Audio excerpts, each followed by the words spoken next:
Okay, good day mga Airsoft. Good day mga kapigman. Asa yung takip dito?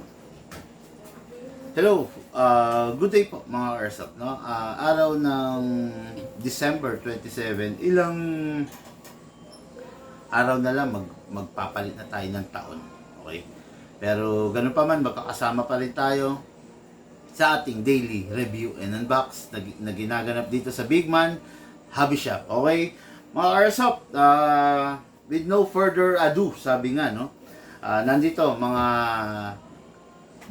ewan ko, pero natitipon natin ng mga Airsoft dito mga nakaraan is Glock, no? Puro mga 9mm, no? What is good and special about the Glock? Ang Glock kasi isa universal na barel.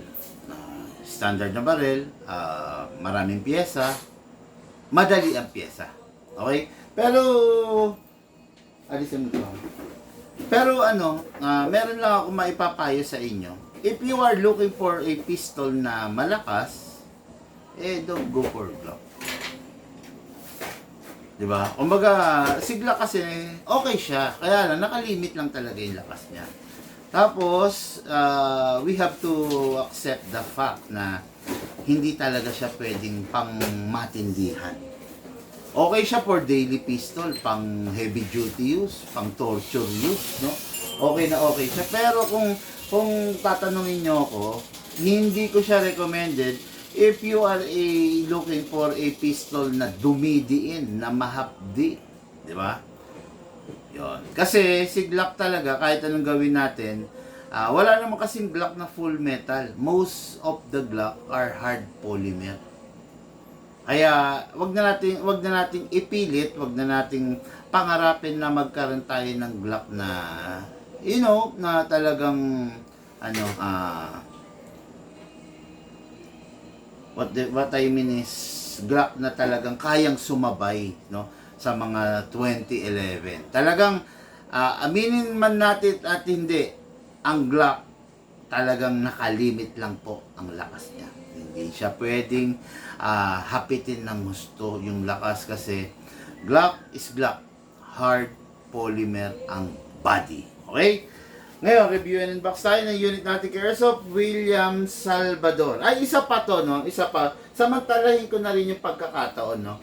Mga Airsoft, huwag nyo ikakatwiran na kaya kayo bibili ng Airsoft para pang daga-daga. Di ba? No? Nakakairita yung salita kasi na gusto ko ng Airsoft pang daga-daga. Hello? Napakaswerte naman ng daga kung ganun, di ba? Bibili ka ng ganung halaga para paglaanan lang sa daga, no? Wag mo sasabihin na bibili ako ng Airsoft kasi maraming daga sa amin. Wag ganun. Bibili ako ng Airsoft kasi aabangan ko yung mga daga. Napakababaw, di ba? Napakapangit na dahilan. Bumili ka ng Airsoft para sa daga. Di dapat, napakamahal naman ng Airsoft. Dapat bumili ka ng Rakumin, di ba? Rakumin, pamatay ng daga yan, pampuksa ng daga, lason sa daga. Kesa bumili ka ng Airsoft na pangdaga, bumili ka ng Rakumin na gagamitin mo pampatay, pampuksa ng daga. Di ba? Ang Airsoft kasi hindi ginawa para pandaga. Ang Airsoft ginawa para mag-enjoy ka. Para maalis yung stress mo. Para maalis yung pansamantala makatakas ka sa problema mo. 'Di ba? Para sumaya ka, para malibang ka. Doon ginawa ang Airsoft. Hindi para hanapin, huntingin, patayin yung daga. Okay? Ganito. Alisin nyo sa pag-iisip nyo na komo pambahay lang,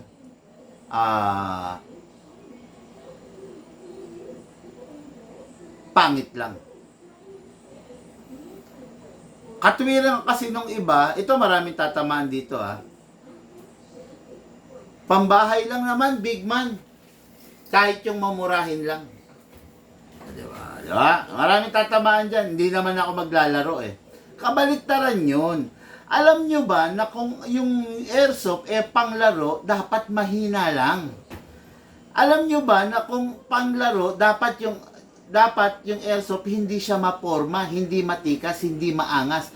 Kung panlaro. Alam nyo ba na kung pangbahay, dapat yung airsoft mo maganda? Alam nyo ba na kung pangbahay, dapat yung airsoft nyo malakas? Bakit? Ito. Kung panglaro, ang airsoft, dapat ordinaryo lang. Wag na yung full accessories, wag na yung bihis na bihis, kasi panlaro lang. Bakit? Sa laro kasi, possible yung airsoft malaglag, mabitawan, 'di ba? Magasgas. Sayang yung mga accessories. Okay? Pag panglaro. Okay? Ngayon, pag pangbahay, syempre pag pangbahay, naglilibang ka. Nag-aalis ka ng stress. 'Di ba? Masama ang loob mo, mag-firing ka. Pak! Dapat pag pambahay, maganda, matikas, malakas. Sa tingin nyo mga ka-airsoft, maaalis ba yung stress mo kung ang ginagamit mong unit pangit? Hindi. Dagdag siya sa stress mo. Maaalis ba yung airsoft ay yung stress mo kung yung tinatarget mo hindi mo mapatumba? Hindi mo mabasag? Maaalis ba yung stress mo? Malamang sa malamang hindi. Dagdag siya sa stress mo. Maaalis ba yung stress mo kung yung unit mo gawang Lunes, sirang Martes? Maaalis ba yung stress mo kung yung airsoft mo mayat-maya nasisira? Maaalis ba yung stress mo kung yung airsoft mo mayat-maya kumakalog ang ingay? Hindi maaalis yung stress mo. Magiging dagdag po siya sa stress mo. Okay? Kaya maling pag-iisip ng tao yung sasabihin niya na yung airsoft pang-daga-daga lang, pang-bahay lang, kahit yung mura lang. Pangit na ano yun. Pangit na katwiran yun. Kung pangdaga, huwag kang mag-airsoft. No? Kung pandaga, huwag kang mag-airsoft. Bumili ka ng Racumin. O yan. Marami po niyan sa Shopee, Lazada. Racumin. I-type nyo po. Pampatay, pang pamuksa ng daga yun. Okay? Bibili ka ng airsoft kasi gusto mong maglibang. Bibili ka ng airsoft kasi gusto mong mag-enjoy. Bibili ka ng airsoft kasi gusto mong mag-alis ng stress. Hindi ka bibili ng airsoft dahil hahantingin mo yung daga. Napakaswerteng daga niya pag nagkataon. Kasi bakit? Daga lang siya, peste siya. Pero pinaglalaanan mo ng halaga. Di ba? Napakapangit nun. Para sa daga, bibili ka ng airsoft? Wag. Iwasan nyo po yun, no? Ilagay nyo sa isip nyo, ilagay nyo sa puso nyo, sa utak ninyo, bibili ako ng airsoft kasi gusto kong sumaya. Bibili ako ng airsoft kasi gusto kong maglibang. Bibili ako ng airsoft kasi gusto kong mag-alis ng stress. Hindi ako bibili ng airsoft dahil sa daga. Ayan ha. Diretso lang yan mga ka-airsoft. Walang halong bola yan, no? Diretso lang, totoo lang. Totoo lang tayo dito sa Big Man. Okay? So ngayon, review and unbox tayo ng ating unit para sa ating ka-airsoft, no? William Salvador of San Fabian, Pangasinan. Okay? Unit ng ating ka-airsoft. Ito na ang sinasabi ko. This is a budget mill Glock. Naka-fine tuning, naka-trigger job. Kahit pa paano may upgrade. Hindi naka-fix outer barrel. Itong unit na to is a budget mill. So, expect the unexpected. Limit your expectation on this unit. Okay? So, pag itong unit mo, expected mo na hindi siya ganun katagal. Kasi budget mill lang to. Mumurahin. Ano ba ang meron dun sa unit na mumurahin? Siyempre, malambot. Diba? Mahina. Hindi ganun kalakas. Yun ang budget mill. Ngayon, anong meron sa high-end? Ito ang high-end. Okay? Unit natin kay Airsoft.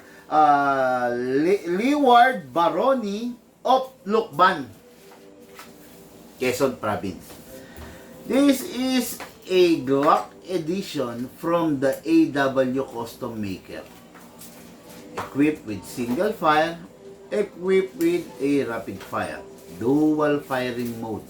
Glock inspired din to pero from the AW customized. Ayan, makikita nyo, ibang-iba yung itsura niya, slatted ang ibabaw niya, ang slide niya, slatted ang dalawang gilid magkabila, then may lever to select a single or dual rapid firing mode.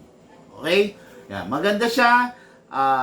Halos kasing size ng Glock 19, mas maliit siya, di ba? Mas maliit than the standard. This is a Glock 17. Ito yung standard size. Pero tignan nyo, mas maliit ng bahagya. Kaunti lang kung tutuusin, no? Pero yung bahagya na yan, naliit na yan, malaki ang magagawa niyan pagdating sa airsoft natin. Malaki ang matutulong, malaki ang advantage. Okay? Ayan. Review and unbox ng dalawang unit. Unahin natin yung budget nito.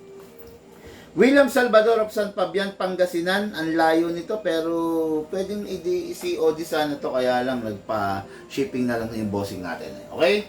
So, kunin natin yung magazine. Ay, wala namang ganong pwedeng i-discuss dito kasi plain and simple, standard lang siya. Yung unit full tan. Yun lang. Yung conventional, yung ano niya, yung sight niya. Then, wala namang gano. No, ayan, no? Makakalog, oh, di ba? Pero tignan nyo tong high-end. Halos wala. Pero tignan nyo to.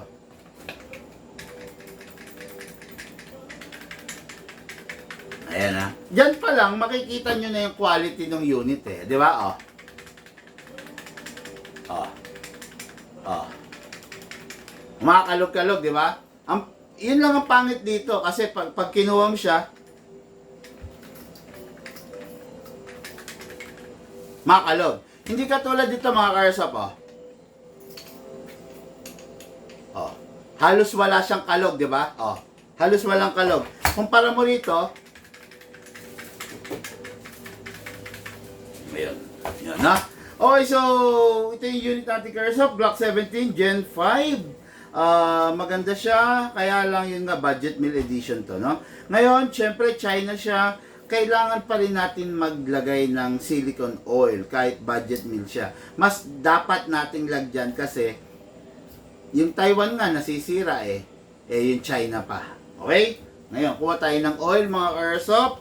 Lagyan natin sa ibabaw si Glock para hindi maubos yung barrel. Kasi natin, i-lock manually, sprayan natin dito. Okay? After that, release, then rest. Okay. Kunin natin hindi ba magpapasabay ng unit ng gas yan? Ganon. Yung sa Cavite. Okay, press the valve, then spray. Okay, then dito rin sa ilalim. Okay? Ngayon, kuha tayo ng gas.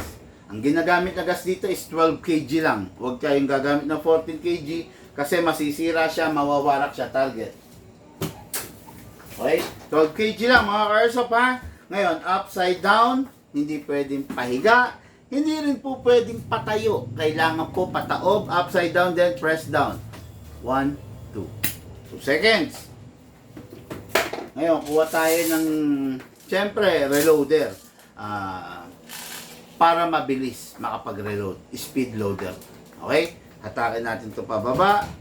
Then, place your other thumb here, all the way. Dito po ilalagay yung bala.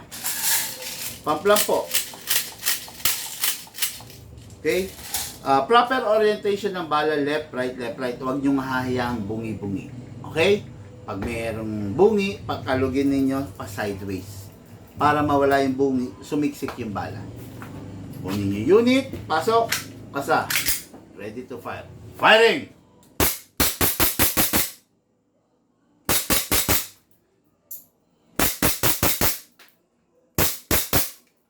Open slide. Kasi mga karsop, wala na po siyang bala. Next thing to do, release the magazine, then the slide. Huwag hahatakin to.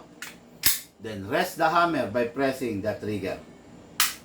Tapos syempre yung unit natin, bago natin itabi, make sure, punasan muna natin para hindi siya nanggigitata sa oil. Tapos, make sure walang lamang bala. At yung pinaka-importante sa lahat, dapat walang natitirang hangin sa magazine. Pasingawin po, press the valve. Okay? Unit po ng ating ka-airsoft, William Salvador of San Fabian, Pangasinan. Bossing, ito pong unit mo, ready po for packing. At syempre, ready for shipping. Okay, next unit natin. Unit natin ka-airsoft, na si Sir Leeward Baroni of Lucban, Quezon. Kung budget meal yung kanina, ito is masasabi kong nasa high-end category. This nawawala yata yung internet? Naglalag ba? Hindi. Hindi naman. Okay, budget meal category. This is a tika mo green, no? Wala, okay ba dyan? This is a high-end unit. Kung yung kanina budget meal, ito high-end unit to. Okay? This is from the AW Custom. Grabe. Itong liit na to, naka big bore. Okay, number 1, naka fixed outer barrel. Number 2, naka fine tuning. Number 3, naka-trigger job. Number 4, naka-big bore nozzle. And number 5, naka-premium half-up rubber. Yun ang in-upgrade natin dito sa unit na to. Napakaganda, sakto sa kamay. Napakaganda ng grip, sakto. Hindi ganun kahaba, hindi rin ganun kaiksi. Pang-conceal. Pwede sa bata, pwede sa babae. Kasi bakit? Napakaganda. Sakto-sakto yung grip niya.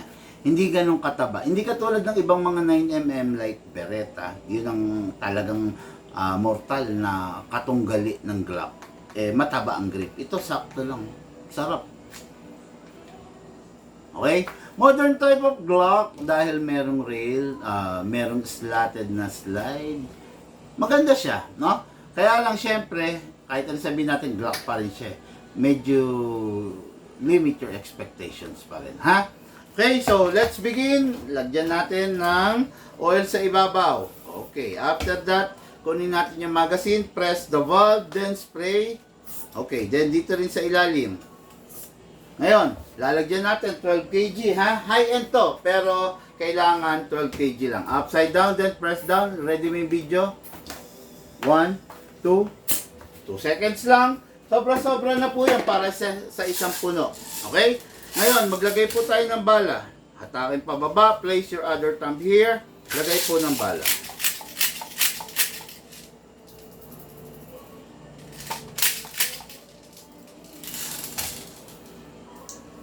Okay? Ngayon.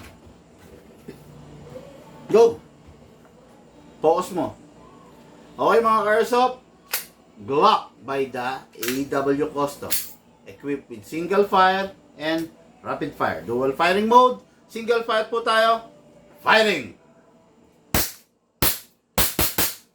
Try natin yung rapid fire. Baba natin. Rapid fire! Balik po natin sa single fire. Open slide. Kasi po wala na siyang bala. Next thing to do, release the magazine, then release the slide. Then rest the hammer by pressing the trigger. Tapos always dapat naka-single fire. Napakaganda ng unit natin kay Airsoft. Ang sarap niyang pumutok. High-end kasi tapos upgraded, no? Walang ganong kalansing, walang mga lumalagotok-lagotok sa kanya, no? Lahat solid na solid. Okay? Unit natin kay Airsoft, Leeward Baroni of Lucban, Quezon. Ito na po yung unit mo. Ready for packing and ready for shipping. Yung unit, pag itatabi, dapat wala lamang bala at dapat wala rin lamang hangin pasingawin. Okay. Ready for packing and ready for shipping. Okay? Ayun, maraming salamat sa inyo mga ka-Airsoft. Lahat po tayo nagmula sa iba't ibang larangan, pinagbuklod, pinag-isa ng iisang libangan. Yun po ang paglalaro ng Airsoft. At ito po sa inyo ng inyong lingkod, Big Man.